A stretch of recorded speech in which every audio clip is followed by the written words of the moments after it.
ચૂંટણી પંચ દ્વારા ચેંડા થયા છે અથવા તો ક્યાંય એવા પ્રકારની ખોટી માહિતી બહાર આવી છે, તો ચૂંટણી પંચ સામે અમે કાયદાકીય રીતે જે જોગવાઈ થશે એ કરીશું અને ગાંધી ચિંધ્યા માર્ગે આંદોલન કરીશું. નથી અત્યારે હાલ તો બની શકે કે 2002 ની મતદાર યાદીમાં ક્યાંક કોઈ પ્રકારે ચેંડા થયા હોય.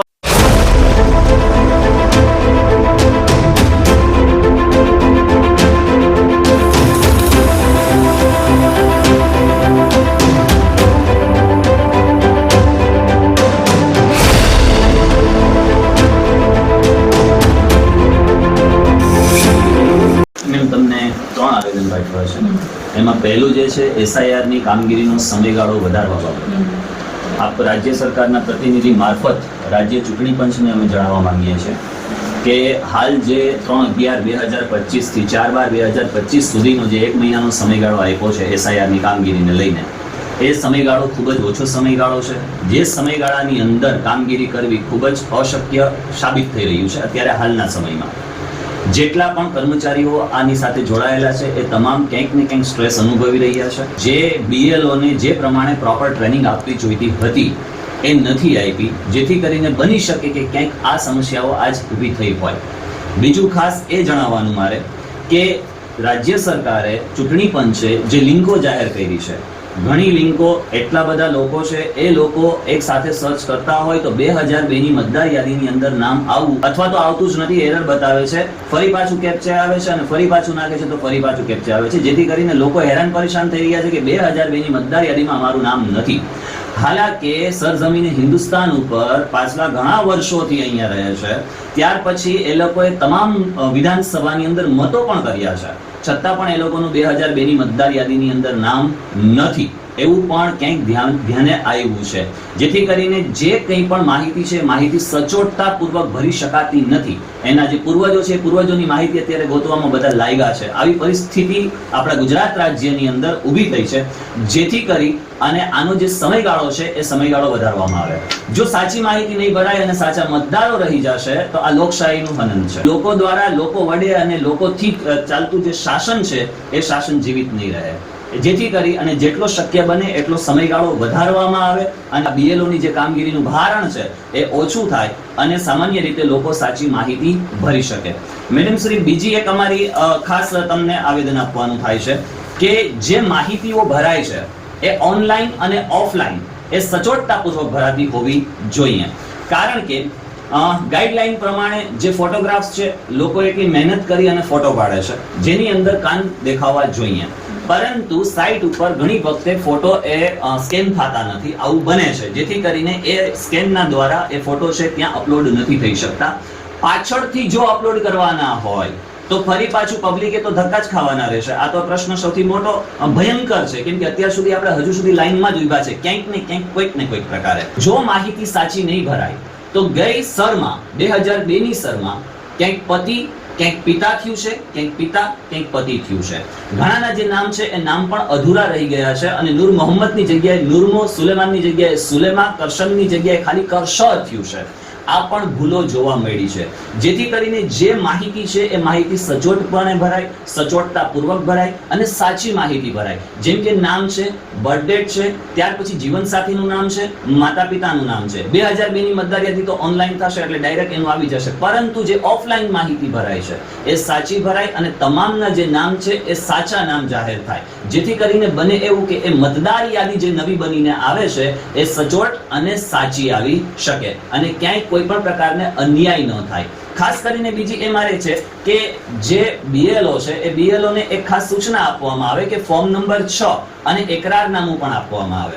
બને છે એવું ક્યાંકથી ઘણી બધી પ્રકારની માહિતી પણ મળી છે કે ભાઈ BLO દ્વારા ફોર્મ નંબર 6 અને એકરારનામું અમને મામલતદારમાંથી જ નથી આપવામાં આવ્યું અને ઘણી જગ્યાએ એવું મળે છે કે ભાઈ ફોર્મ નંબર 6 અને જે એકરારનામું છે એ પાછળથી તમે ફરી પાછી પ્રોસેસ કરી શકશો, પરંતુ જો નહીં આપવામાં આવે તો ક્યાંક એ લોકોનું ફરી પાછી આ મતદાર યાદીની અંદર નામ ઉમેરાશે નહીં અને જેમ આજ આપણે આપણા પૂર્વજોના નામ 2002 ની મતદાર યાદીમાં શોધી રહ્યા છે તેવી જ રીતે આપણો વંશજ એ આપણા નામ 2025 ની મતદાર યાદીની અંદર શોધતા થશે. અને જો મેમ ક્યાંક કોઈ પણ પ્રકારે ચૂંટણી પંચ દ્વારા ચેંડા થયા છે અથવા તો ક્યાંય એવા પ્રકારની ખોટી માહિતી બહાર આવી છે, તો ચૂંટણી પંચ સામે અમે કાયદાકીય રીતે જે જોગવાઈ થશે એ કરીશું અને ગાંધી ચિંધ્યા માર્ગે આંદોલન કરીશું. આપ પણ એક વ્યક્તિ છો, સરકારથી બાધિત પ્રતિનિધિત્વ છો, સાથે આપનો પણ પરિવાર છે, આપનું પણ કુટુંબ છે, આપના પણ સગાવાલા છે, તેવી જ રીતે બીએલઓના પણ છે.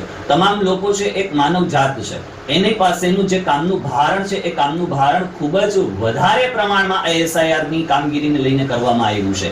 એટલી ત્વરિત ધોરણે કામગીરી કરવાથી ક્યાં શું એવી કઈ એવી મુરાદો છે કે જે એટલું 2 મહિનાની અંદર કરી શકતા હતા, 3 મહિનાની અંદર કરી શકતા હતા, એટલું ત્વરિત ધોરણે કરવાની શું જરૂર, શું આવશ્યકતા પડી ગઈ છે? રાત્રે 4 વાગ્યા સુધી બીએલઓ કામ કરે છે. કોડીનારની અંદર આ એક ઘટના બની છે કે જે બીએલઓ એ કામના ભારણથી આત્મહત્યા કરી લીધી.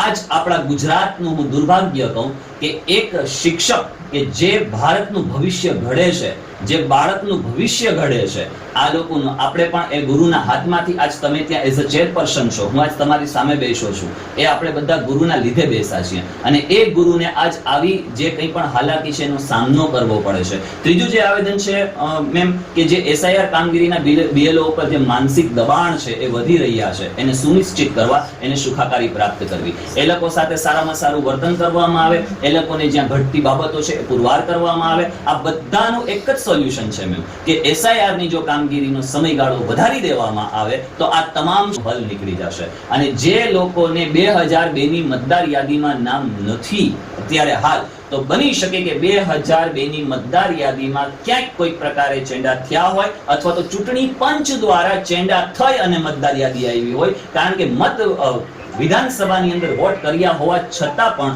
જો એના નામ ન હોય તો આ એક વિચારવા જેવો પ્રશ્ન છે.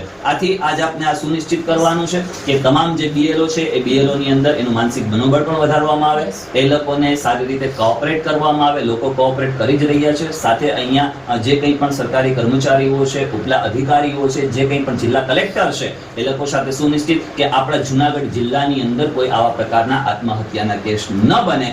આજ અમારે આપને આ 3 આવેદનપત્ર આપની મારફત પહોંચાડવાના છે. ઠીક છે